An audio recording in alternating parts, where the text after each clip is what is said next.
Halo guys, welcome back to my YouTube channel. Buat kalian yang baru di channel ini, halo, this is Rosa. Well, di kesempatan kali ini kita bakalan membahas tentang skincare lagi. Welcome to Belajar Skincare. Oke, di kesempatan kali ini kita bakalan membahas tentang dua buah ingredients atau dua buah komposisi yang lagi membuat aku kayak tertarik banget. Ini sebenarnya boleh apa enggak sih di-combine gitu kan? Atau mungkin dua ingredients ini sebenarnya apa sih manfaatnya gitu.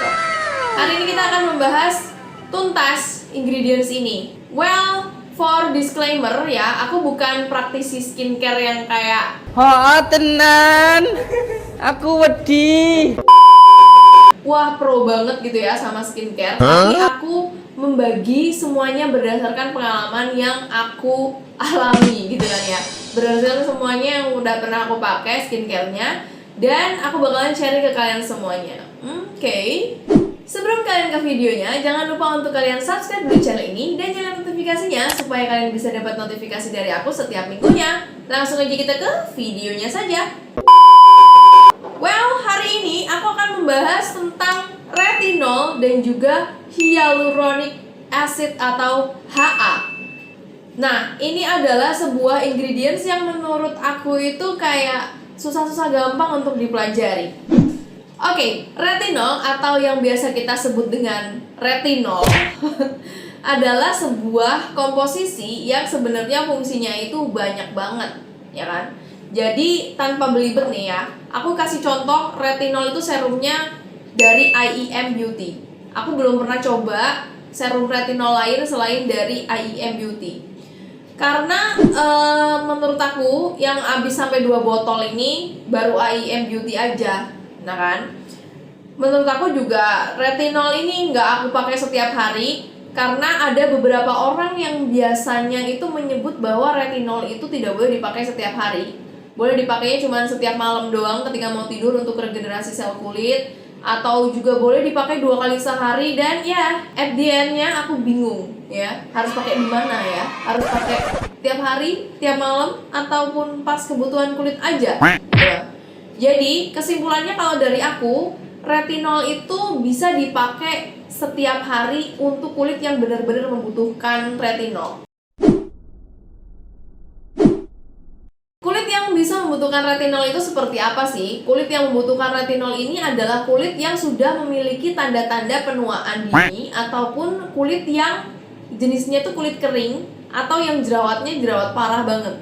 Jadi kalau misalkan dia memilih ingredients retinol untuk memperbaiki kulitnya, itu bisa jadi dia butuh skincare yang berbahan retinol sering atau rapet gitu ya. Jadi kalau misalkan di pagi hari dia pakai retinol dalam keadaan kondisi kulit itu yang cukup butuh sama retinol, itu dia boleh pakai di malam harinya juga. Itu kalau menurut aku ya. Tapi kalau untuk orang-orang yang kulitnya itu normal dan juga pengen mencegah aja yang namanya garis halus dan penuaan dini, dia cukup pakai retinol di malam hari aja. Jadi sebutuhnya kulit aja. Paginya dia pakai apa? Dia bisa pakai serum yang lain atau misalkan vitamin C. Kalau vitamin C sama retinol itu nggak boleh digabungin ya. Makanya dia harus dipisah penggunaannya pagi dan juga malam. Apa aja sih sebenarnya manfaat dari serum retinol sendiri? Serum retinol itu yang pertama dia bisa mencegah jerawat ya teman-teman. Dia bisa mencegah jerawat.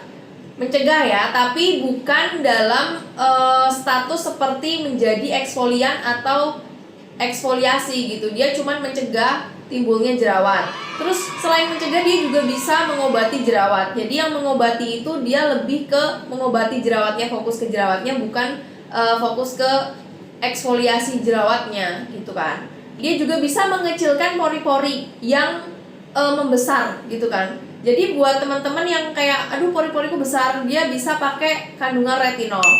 Di beberapa orang ada yang cocok untuk mengecilkan pori-pori. Nah selanjutnya, retinol ini fungsinya untuk menyamarkan garis halus. Jadi buat kulit kering yang rentan untuk mengalami penuaan dini, aku lebih menyarankan produk retinol nih. Karena retinol ini sebenarnya bisa dipakai di semua jenis kulit. Tapi ada catatan untuk kulit sensitif. sensitif banget. Nah, ini kita berarti masuk ke negatifnya ya. Untuk retinol sendiri, negatifnya itu nanti terletak pada orang yang berkulit sensitif. Nah, karena retinol ini sifatnya itu dia lebih kayak iritan ya, dia lebih iritan gitu loh. Resiko iritasinya tuh lebih tinggi. Jadi kalau misalkan orang yang berkulit sensitif, nanti yang pertama rawan yang namanya itu inflamasi. Apalagi kalau misalkan jerawat nih, yang namanya jerawat gede-gede, terus di sebelahnya jerawat itu ada yang namanya merah-merah gitu, itu namanya inflamasi.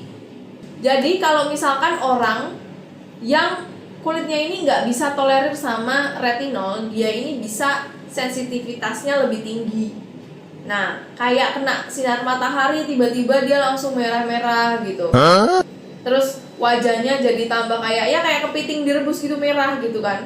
Biasanya orang yang tidak tolerir sama kandungan retinol, dia bakalan menyebabkan kulit menjadi ruam, merah, dan lebih sensitif lagi, ya kan? Walaupun dia udah pakai sunscreen sekalipun. Nah, itu tadi negatifnya retinol.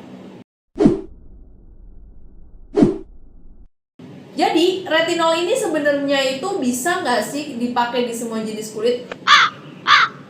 Jawabannya adalah tergantung ya teman-teman.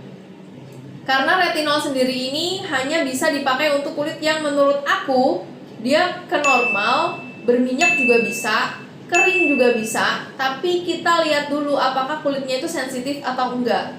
Jadi semakin bertambahnya waktu, bertambahnya usia, kulit itu kadang ganti-ganti nih. Kadang dia bisa sensitif, terus dikasih komposisi yang bikin nggak sensitif, dia jadi normal gitu loh. Jadinya kita harus menyesuaikan sama jenis kulit kita. Nggak selamanya jenis kulit kita tuh sensitif terus gitu. Jadi kita bisa menyesuaikan sama jenis kulit kita yang sekarang aja gitu kan. Ini kadang aku juga kulitnya ganti nih, sekarang udah normal gitu kan, udah nggak berminyak banget kayak dulu, nggak jerawatan banget kayak dulu, tapi tetap aja yang namanya acne prone ya tetap rentan untuk jerawat, tapi nggak berjerawat banget kayak dulu gitu. Aku sekarang udah menuju ke kulit normal dan juga acne prone juga sih, tapi tetap normal. Untuk conclusionnya, serum retinol ini bisa dipakai di beberapa jenis kulit tertentu, dan lebih aku tidak sarankan ya untuk kulit sensitif. Kita lanjut ke hyaluronic acid, teman-teman. Untuk hyaluronic acid sendiri, dia ini terdiri atas beberapa bentuk sebenarnya. Ada yang kayak suntik juga ada hyaluronic acid, ada juga yang kapsul atau obat-obatan dimasukin hyaluronic acid, ada juga serum dan pelembab dan lain sebagainya. Sebenarnya retinol juga ada sih, tapi lebih sering aku jumpai di serum ya. Kalau hyaluronic acid sendiri, aku lebih sering sebenarnya menjumpai dia di pelembab ataupun krim malam ataupun krim-krim seperti itu. Tapi di sini aku lebih fokus ke serum. Kenapa? Karena serum ini adalah salah satu skincare yang lebih memfokuskan kepada permasalahan kulit kita. Nah, kalau serum salah satunya hyaluronic acid yang pernah aku tahu adalah serum hyaluronic acid dari BioAqua. Ada manfaat yang positif dan juga negatif juga untuk hyaluronic acid, teman-teman. Yang pertama, nanti dia bisa melembabkan kulit. Kulit dalam kondisi lembab itu nanti dia resiko untuk mengalami kerutan itu lebih kecil, gitu kan? Karena memang garis halus itu munculnya karena ada kulit kering. Karena kulitnya udah lembab, dilembabin sama si hyaluronic acid ini, jadi dia tidak memiliki kesempatan untuk mengalami kerutan pada kulit. Hyaluronic acid ini dia juga bisa untuk mempercepat penyembuhan luka. Selain menyembuhkan luka, dia juga bisa meregenerasi sel kulit, ya kan? Nah, di beberapa orang yang nggak cocok sama kandungan hyaluronic acid ini, nanti dia bakal bisa menemukan kulitnya tuh gatal-gatal, ya kan? Atau biasanya bisa mengalami kekeringan yang berlebihan. Yang sebenarnya fungsi hyaluronic acid sendiri ini adalah untuk melembabkan, tapi di beberapa orang yang nggak cocok justru malah menyebabkan kekeringan yang berlebihan. Jadi gini teman-teman, kesimpulannya untuk hyaluronic acid sendiri sebenarnya dia bisa dipakai di segala jenis kulit. Kalau misalkan retinol tadi tidak bisa digunakan di kulit sensitif, tapi hyaluronic acid ini dia bisa digunakan di semua jenis kulit termasuk kulit sensitif, dan aku rekomendasikan untuk kulit sensitif juga. Kenapa? Karena di sini dia bisa meregenerasi sel kulit. Dia juga bisa melembabkan dan tidak bisa terkontaminasi dengan sinar matahari yang secara berlebih gitu. Jadi untuk hyaluronic acid sendiri, dia ini adalah salah satu komposisi yang menurut aku cukup netral. Jadi cukup bisa dipakai untuk semua jenis kulit dan juga semua kebutuhan kulit gitu. Nah, hyaluronic acid sendiri itu sangat aku rekomendasikan setelah kalian memakai eksfoliasi gitu kan. Jadi setelah eksfoliasi, kenapa kok kita harus memakai hyaluronic acid? Supaya regenerasi sel itu terjadi semakin cepat dan tumbuhnya sel baru itu semakin cepat gitu. Jadi di kulit kita tuh adanya sel baru terus, nggak geradakan gitu loh. Jadi sel baru terus. Selanjutnya adalah, bolehkah retinol dan juga hyaluronic acid ini dicampurkan atau dipakai secara bersamaan? Jawabannya adalah boleh. Hyaluronic acid ini adalah salah satu komposisi yang cukup netral. Sedangkan retinol dia juga netral, tapi dia merupakan sebuah bahan aktif yang sebenarnya iritan. Kalau misalkan dicampur dengan hyaluronic acid, dia menetralkan si iritan ini. Nah, lebih bagus lagi kalau misalkan dalam kondisi kulit kalian yang sedang bermasalah, terus kalian coba untuk mencoba retinol dan juga kombinasi antara hyaluronic acid juga.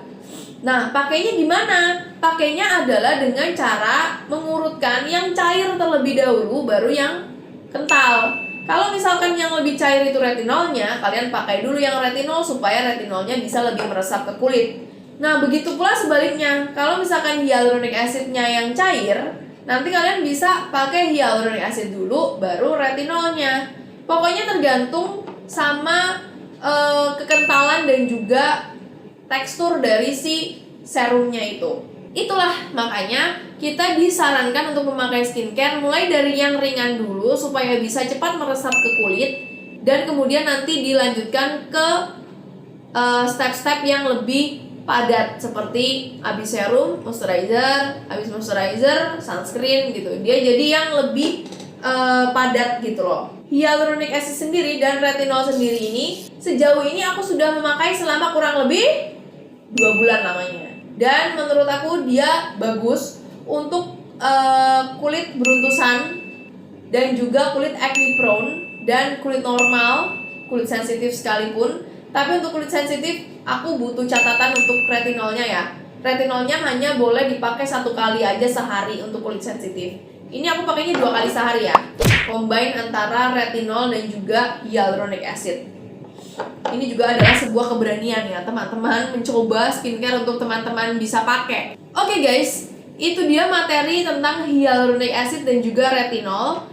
Dan semoga ini bisa bermanfaat buat kalian yang lagi cari-cari serum atau lagi cari-cari kombinasi serum yang sebenarnya bisa nggak sih dia dikombinasiin. Mungkin video ini bisa membantu buat kalian. Dan jangan lupa untuk share ke teman-teman kalian, like videonya, dan berlangganan subscribe di channel ini. Terima kasih sudah nonton videonya. Bye, see you on the next video.